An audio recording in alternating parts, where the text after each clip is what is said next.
akuyona into encane ukuma kule ndawo, akuyona indawo ongavele uyijwayele le, ngaphandle ke mawujwayele ukwenza izinto uyasabeka nje ukuma, ngoba kuvuka izinto ongazaziyo zazeke. Amen. Suke nesibindi ke umuntu okwazi ukuza kuyo kube ngathi kubo nje le ndawo. Ngazi noma ngisho kahle, i-serious kakhulu futhi indawo uma kuyo ukhulume nabantu. Abantu banoNkulunkulu okokuqala, bese kuba uwe onoNkulunkulu. Ingakho uma ukhuluma nabantu ukhuluma ngoNkulunkulu ebantwini, ngoba uNkulunkulu usuke ekhuluma nabantu ebantwini. Uyazwakala. Amen. So ke siye sithathe ke ngalo hlobo lokuhlonipha ukuthi sihloniphe. Indlu nje kaNkulunkulu yenziwa kanjani? Iyahlonishwa. Cabanga ukuthi iyona nto engifuna ukuyikhuluma mina bese ngisuka la. Bafethu, nanoma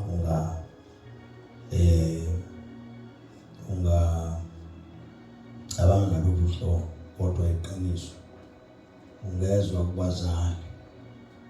Ingane nje mayizalwa ikhula ngaphansi kwesandla sami somzali, futhi ayibuzi ingane kumzali ukuthi wenziwelani lokho.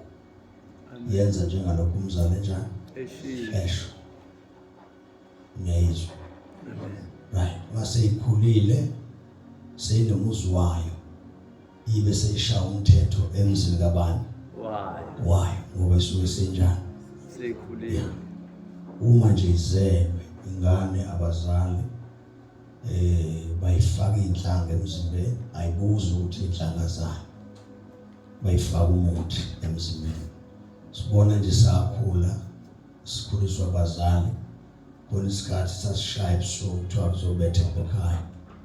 Wonke umuntu waleli khaya kufanele abe leli khaya abe la, ngoba kwakuzokwenziwa umthetho wala ekhaya.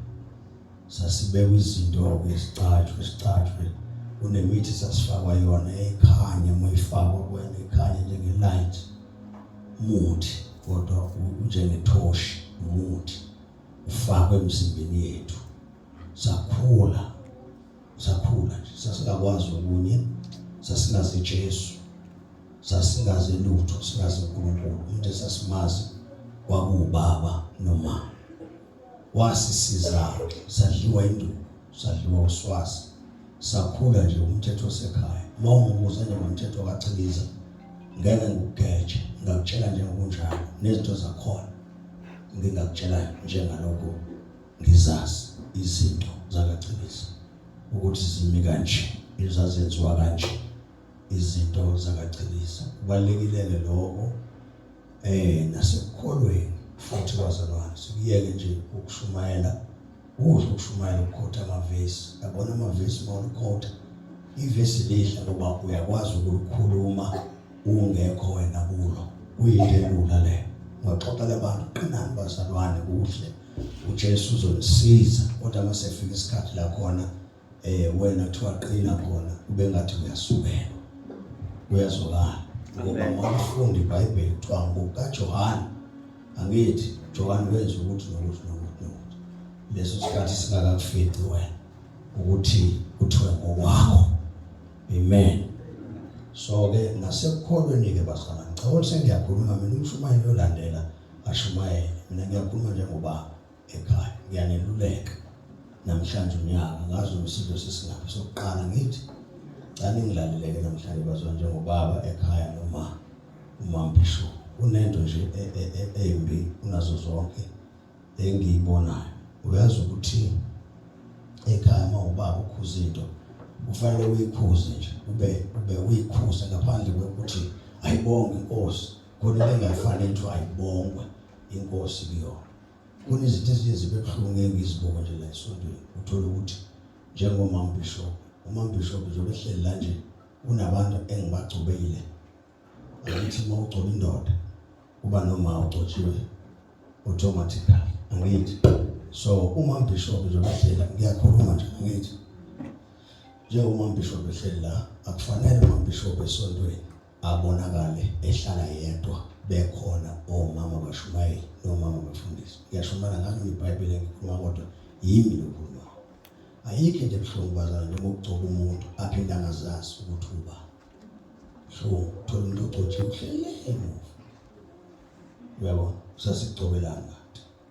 Ngiyaqondisa njalo angithi. Ngiyaqondisa ngithi konke engayithanda ngoba Dlamini angeke ngikhohlwe kufanele ngisho lento. Ngoba Dlamini mayefika enkonzweni akasichithi isikhathi. Uyazi ukuthi asike isihlalo sikamfundisi. Kodwa khona isihlalo somuntu ogcotshiwe. Wakufunda nje lo ubaba Dlamini nange nje wakufunda ukuthi mayefika nje uyazazi izihlalo ezibekwayo lezi ezabashumayeli nabefundisi. Akushiwo ukuthi lesi ngoba siseduze kwaBishop esikamfundisi noma ubani, kodwa umuntu ongumfundisi esontweni wazi kahle ukuthi mayengena esontweni indawo yakhe atshelwa usikhetini ukuthi indawo yakhe ikephi. Uvela aqonde nje abone la ubaba ubekelelwa isihlalo afika ehlala eduze kababa. Kwenziwelani lokho?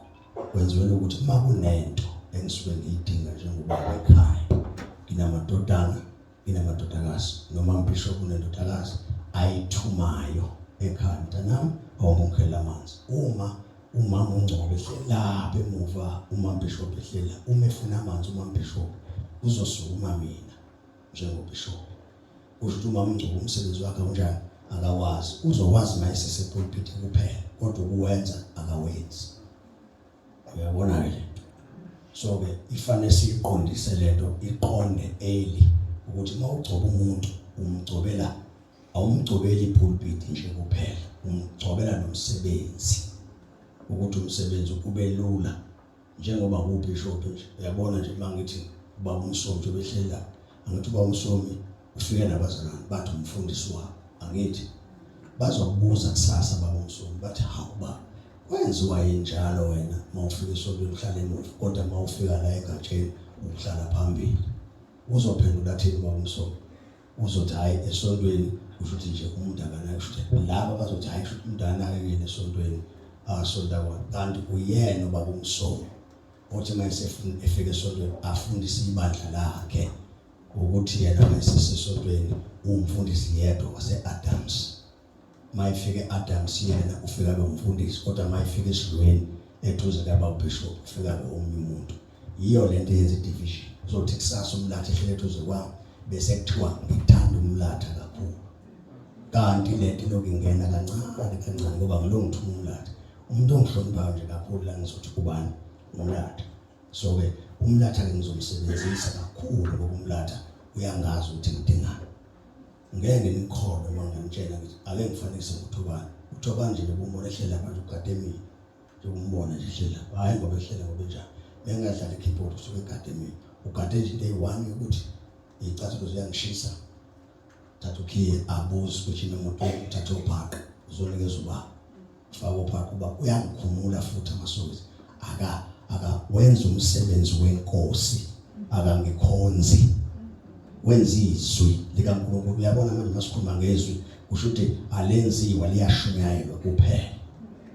Sizoyiboka nje naseBhayibhelini ngoba ikhona, uzombuza la ukuthi uyithatha ubaba le, ikhona eBhayibhelini injengalokho ngiyikhuluma nje. Akekho uNkulunkulu ongasuka ezulwini aye ebantwini ngaphandle ukuthi uNkulunkulu asuke ezulwini aye emntwini bese ukuthi umuntu aye ebantwini. Kufanele kufunde lelo bazana, ngisho ungaphika ngisho ungahamba uzuye kuthiwa nikhonza uBishop, obaxoxele ukuthi cha asimkhonzi uBishop. uNkulunkulu wabeka uBishop phambi kwethu, asikwazi ukuya ezulwini, siqala kubaba wethu obekiwe phambi kwethu. Ngizonifundela futhi iBhayibheli mangingayikholwa into engitshelayo. Ikhona eBhayibhelini. Abafundi beBhayibheli abantu abayichazele. Ikhona eBhayibhelini. uJesu uchaza kahle uthi akekho ongaya kuba engayi. Angithi uqonda ukuthi yonke into uma ufuna ukuxoxa izinto uzixoxa kuye. Jesu 1 no 2 nje abe sithi uJesu baba, uyamuzwa uJesu baba, ngikukhaza umuzi ukusile. Uyabona baba ngikwenze njani? Ngikukhaza umuzi. So inkazimulo enginayo nami ngikwenze njani? Ngibanikile. So ngaba amagama into eJesu njengoba uNkulunkulu enikeza uJesu noJesu unikeza abani thina. Anikufunde neBhayibheli ukuthi uNkulunkulu mazwe eGibhithe akayanga ngabantu waya ngomuntu. So kusho uNkulunkulu babekhonza uMoses, babemkhonza uMoses, babengamkhonzi ngesikhathi bephambana naye uMoses, baphambana noNkulunkulu. Injalo nje asikufundeni bafundisi bese siqoqe nje manje mawumama mfundisi zazi ukuthi ebandleni ziyazi iposition yakho ukuthi umama mfundisi, futhi musu lokuzishuteka izingane kanti umama mfundisi lokuzishuteka izingane uphikisana nezingane nezinkulumo zendeni. Mawugcotshiwe nje umama mfundisi usisithembe ngene uma mfuthe eyiworship esontweni musu kuba umngane kaThembi, because uThembi uzofunda izinto wena ukuthi awuyena umholi, wena ungangaye. uThembi ufuna ukwazi wena ukuthi umuntu uphila kanjani empilweni. Uma ufica udlala noThembi usho ukuthi abaholi manje nasemnyango ngokunjalo uthola ukuthi abaholi bahlele nabantu nabazalwane kuyaxoxwa izindaba. Uyabona bangahlala nabazalwane ngokuxoxa indaba emnyango, ngiyaxoxa nabazalwane indaba emnyango. Kumele nje umuntu uyafika la esontweni akaze akhonze usemini baba umlatha, akaze akhonze uyafika nje la ebandleni lase-international ebandleni leli uba umlatha uyisikhulu sesonto. Fanele kwazi lo uyisikhulu sesonto. Makufika umzalwane ongakhonze ebandleni lethu oqalayo ukufika noma esendisikhashana befikile akayena umngane kaMlatha, thole semi noMlatha bephikisana ngeindaba noMlatha azalinda uBishop ukuthi uzongena noBishop naye futhi nabaholi futhi balinda uBishop nalo mzalwane lo akagcotshwanga yena kodwa ulinda uBishop uzongena noBishop uzosithatha isihlalo ekufanele akade ehlele wena kusona sekuhlela umuntu ongazange agcotshwe la ekhaya. Kusho ukuthi lo muntu ujomba izinto uzombona sesukuma etshela wena ngezinto zasebandleni akutshele more ngezinto zebandla ngoba wena wazi ukushumayela kodwa ukwazi ukwenza.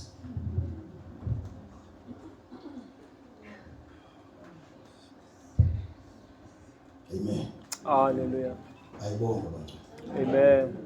So kufanele sibuyisele indlu manje kaNkulunkulu kwi-order. Indlu nje kaNkulunkulu ibuyele kwi-order, singadlali. Uyabona dokotela, singadlali umdlalo. Sizosuke sidlale manje. Uyabona mangaqala ngadlala nje isho ukuthi izinto zaNkulunkulu kumele sizovuza. Uyabona ukuthi bazomjwayela abantu kuvuze. Ngizogcina sengiyinto engayazi nomholi kanjalo. Uzogcina sento kana engayazi. Izinto zikaNkulunkulu zivuze. Funa uma befika abazalwane bona bezofuna into zikaNkulunkulu bazithole. Noma behlambuluka ufake la esifubeni. Ungabe umuntu oxoxa xabulalo wa inhlambuluko umzalwane siyaziwa ngale. Umuntu onjani wawuyena umuntu akabe sikugcobile mawunjani. Uyabona ngoba kunezinto eziserious kabi abazalwane, eziserious esihleli phezu kwazo inhlambuluko zabazalwane. Khona abazalwane abathe bekhonza nje esontweni, abanye abathe bekhonza bavele benze into engaziwa, abanye bawa bamitha bahoshula izisu. Uvele ukhulume wena lengane ayiphinde imkhonzo uNkulunkulu. Yini indaba sicela umuntu oyingane ongakhulanga khulile ngepulpit. Uyabona ipulpit ungakushubala abazalwane izambule enkulu kodwa ungekho la khula. Ubonakala ukuthi lo muntu akhulanga, lo muntu akekho umuntu onganje ekhulile. Ukhule kakhulu ngamavesi, anikho ivesi angalazi kodwa hayi impilo yakhe ayimusho ukuthi ukhulile. Ubonakala ngezinto futhi azikhuluma. Anokuqaphela kanza kuye nezinto suke sizikhuluma ngemlomo yethu. Umuntu nje ohola kwafethu funa zikali asikhiphi la sikhuluma ngisho amagama amangcolile la emlonyeni yethu. Asilaleli futhi nanoma yini. Noma yini funa uNkulunkulu asisize kulelo magamelo sibe nalelo simfune umoya ongcwele ukuze makhona engene emadlebeni sikwazi ngoba uyalimala makhona engene emadlebeni. Yini indaba singalimali kunezinto ezingenayo emadlebeni. Ikhaya nje leli lase-international lifuna ukwenziwa njani? Ukuhlonishwa. Hlonipheni ngempela abazalwane, hlonipheni ngathi nihloniphe uNkulunkulu. Izinto noma ngasho lokusho kathi hayi uBishop sebemsaba sengathi uNkulunkulu impela nguyena phakathi kwenu. Ngimisiwe uNkulunkulu ukuthi nginihole nginisezulwini ngizofika ngibuzwe yini ozobuzwa hayi nina. Kobe kubuzwa mina kuthiwa uma Myide wakhonza kanjani. Uma Myide udokotela, mina ngiyena udokotela ngumholi wakhe omsezulwini. So mase ngifike ezulwini isitifiketi sokudokotela nesitifiketi sokuba unesi nesitifiketi sokuba uthisha sobe singasekho nendaba yokuthi waze iBhayibheli ngaphezulu kwami yobingekho ngoba kubuzwa mina kuthiwa Chiliza mfana wami lo umhole kanjani bese ngiphendula ngithi Nkosi wangehlula bese nami ngiyalahlwa ngenxa kube ngabuzwa amavesi kube kubuzwa mina. So ke ikhaya leli njengoba sikhona sisonke angithi ngishumayela ithabisa ngithi ikhaya njengoba sikhona sisonke ake niwenze umthetho oshiwo la ekhaya noma kuthiwa ngabe uzwe kangakanani ngezinto zangaphandle kuthiwa ngaphandle ugqoka ukuthi nokuthi izwa kubaba ukuthi ubaba la ekhaya udingani finish. Ubaba nje methi agqoka isuit and tie ngane yakwethu gqoka isuit and tie musubuza ukuthi ubaba uthi aswagqoke namasuit and tie nami ngeke ngiphendule leyo nto ngenza into nami engitshelweyo lokho engitshelwe kona nami ngeke ngikutshela kona angithi sonke njengoba uzelwe yimi fana nami ongazalwa yimi uzophuma ahamba la efuna ukuphila khona iyosho leyo nto bevele ngoyena wala ekhaya ubedlula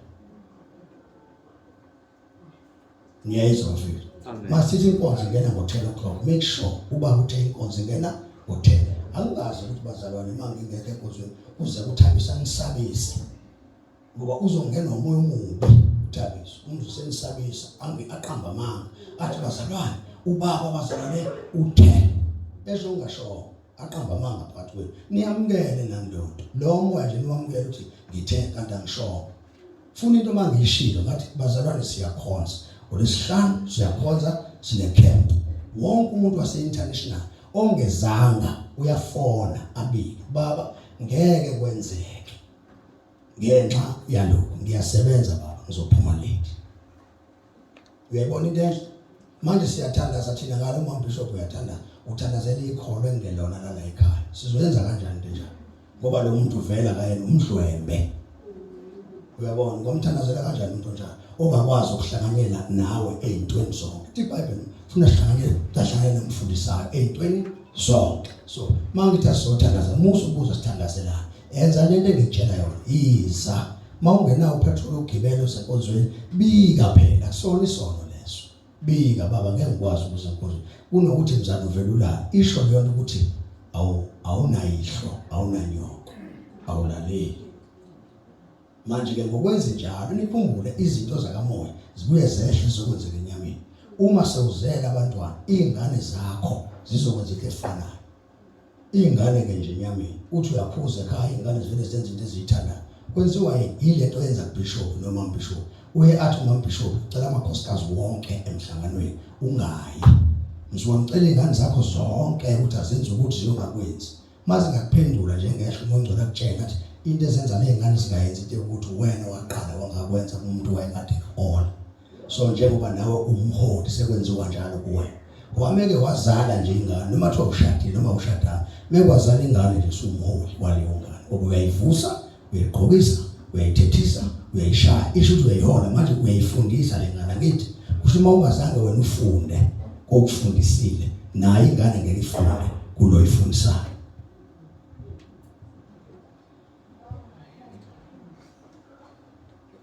Uthabiso nje ngimthethisa ukakhala khali inyembezi amehla bebovu angalali mangumtshela into nje ngimtshela ukuthi alalanga noma angimcabangeli nje ukuthi uzolala kwashaqini lo ngifuna ukumakha abe umfundisi hayi wephepha abe umfundisi wesimilo lo ufuna abe umfundisi wesimilo awazi wonke amakhono okusebenza kwebandla lase-international. Izinto zimathula sibuza kuthabisa uma ngimbuza Thabisa 1 or 2 ke uzokukhombisa 1 or 2 ke uzokukhombisa ngoba wenza sure ukuthi lento engimtshela yona angikwenzi ngoba ngenza ngoba ngithanda ngibuka isikhathi esoshaya ngikhuphule lo ngithumile nami fanele ngithume ngokusheshsha ukuze nami asekhuphuka ashiye semthumile lo azomthuma ngoba lento iyanikezelana njengenduku angazi lento ibizwa ngani lento enduku ingane ifike igijima ifike inikele kanjalo lento ke yenziwa njalo iyanikezelana uma uzohlala kana uzohuka ubuthongo uzosala induku izonika omunye umuntu. Akuziwe laba futhi ngoba sodlala sofuna ukuba blessed sishade senze konke la ikhona injongo kaNkulunkulu esilethela. Akekho umuntu ungavela asuke nje kwakhe azohlala la indoda. Ula nje uzozwa ukuthi uNkulunkulu uthini. Asizele isilini. So asihloniphaneni, Asenze njengalokho bafethu siniyana. Lokho engikhuluma namhlanje angazi ukuthi kwenziwa yini.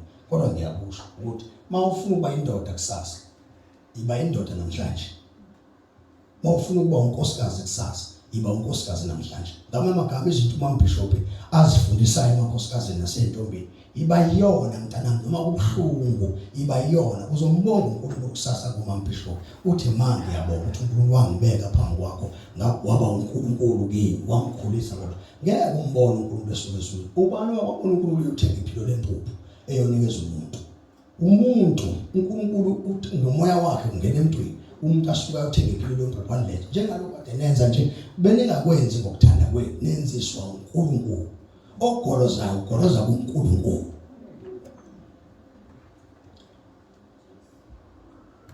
Angazi bafuthu ukuthi ivesi libele ngikhuluma. Kodwa ke mhlambe yabona. Ifundeni le. Ungahloniphi isonto ngoba hlonipha nje ekhaya. Khaya nje. Uma wakho nje ekhaya dawe ejini. Menze njani? Hlonipha uma dawe ejini uma hlonipha uma ekhaya. Enza lento uma ayisho. Ikhonto ngekuyenza uyibona ukuthi lento le hayi ngeke. Uyabona? Kodwa musu ukukhombisa uma ukuthi lento njani. Iyabhetha kuba ngekumtshela uma uthi yabhetha. Kuzofanele manje wenze njani? Wenze indlela yokudakhela uma ukuze uma hleze ejabula ngobani ngawe. Akulona idemoni uma nobaba futhi wathi udabile akusona isidawo. Akekho ubaba isidawo. Akekho. Njengoba ungibona nje noma ungafunda iBhayibheli uzochaza amavesi kakhulu kunami. Ayisho lutho lonto. Egcineni kosuku awuyona lento engiyiyo. Kuyacaca le futhi awuyona lento. Uqoqa amavesi waphendule usho yonke into. Egcineni kosuku nje sowuqoqile wakwenza konke. Awuyena umholi. Uyabona? Awubizwanga uNkulunkulu ukuthi kudonsa laba bantu bayisele.